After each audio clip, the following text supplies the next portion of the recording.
Hey folks, we're getting into this trapping content in a serious way. And in this video, Jenna Malinowski, who is a wildlife biologist for the Wisconsin DNR, is going to talk about cable restraints. And there's so many little things that you want to know about, not just to be effective, but also in compliance with all these best management practices that the Association of Fish and Wildlife Agencies has spent a mountain of time and effort to develop. So you should pay attention, because there's a lot of situations where these cable restraints are super helpful, super effective in your trapping, and Jenna is going to tell us when and where those are best used.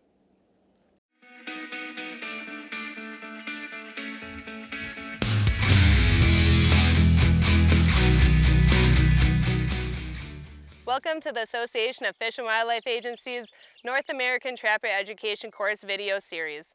In today's video, we're going to talk about the components that make up a cable restraint and how it works.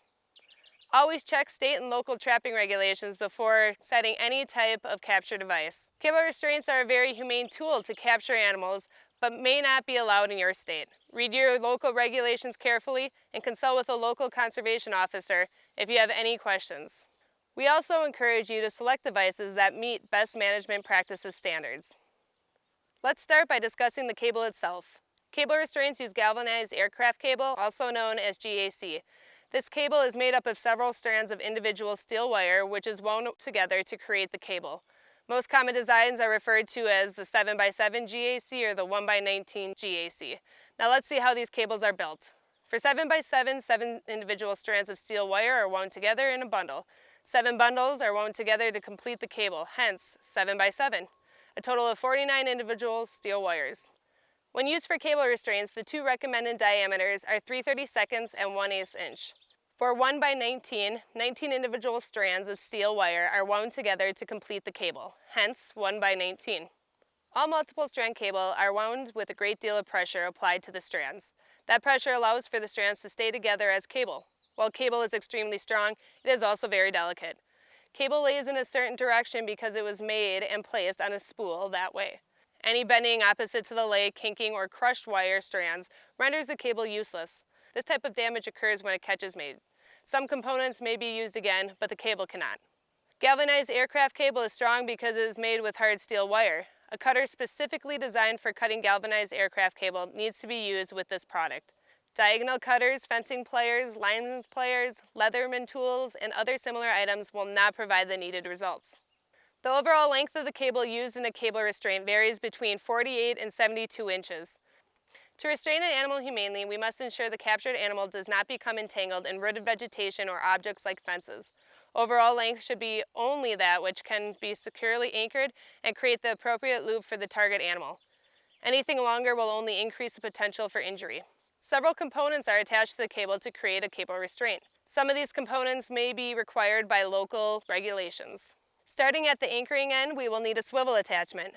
This serves two purposes: to adequately attach an anchoring system like a re-rod or an earth anchor, and to be a swivel so the restrained animal can move about without the cable interfering or binding and causing the injury.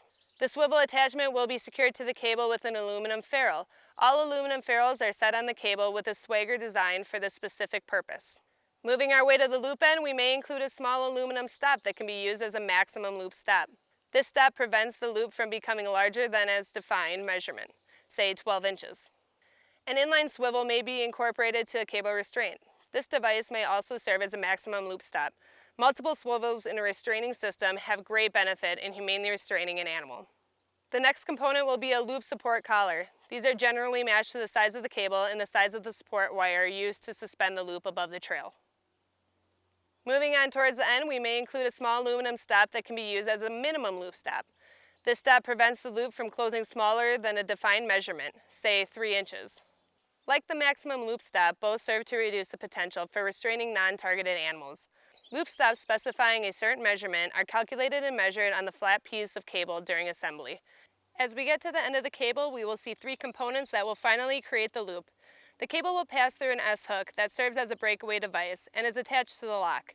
The S-hook is created to fail at a desired weight so that the larger, non-targeted animal will self-release with no part of the cable restraint attached to its body. The animal exerts enough pressure to open either end of the S-hook, causing the loop to disassemble. S-hooks vary in weight rating, and requirements may exist for a minimum or maximum rating. Cable restraint locks are manufactured from one piece of metal, and the holes through which the cable passes are matched to its diameter. This ensures the lock slides freely back and forth on the cable. The cable restraint is finished with aluminum ferrule to keep the moving components on the cable. Cable restraints are manufactured with new materials and may shine or hold machine oils and odors that are not common in the field. Cable restraints can be boiled for an hour in a combination of 1/2 cup baking soda per gallon of water. This process removes the odors, oils, and shiny finish from the metal parts. Once complete, the cable restraints should be stored in a clean container until used. Cable restraints are anchored adjacent to the trail being traveled by the target species. A loop support system is fashioned to suspend a correctly sized loop at the right height in the center of the trail. The target species travels the trail and unsuspectedly places its head through the loop, causing the loop to encirculate the neck.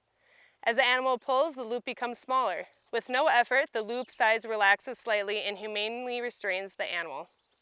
We will demonstrate more in our next video, cable restraint set targeting fox and coyote. Thanks for watching this video on cable restraints. Please be sure to check out the BMPs and other trapping resources on the Association of Fish and Wildlife Agencies website.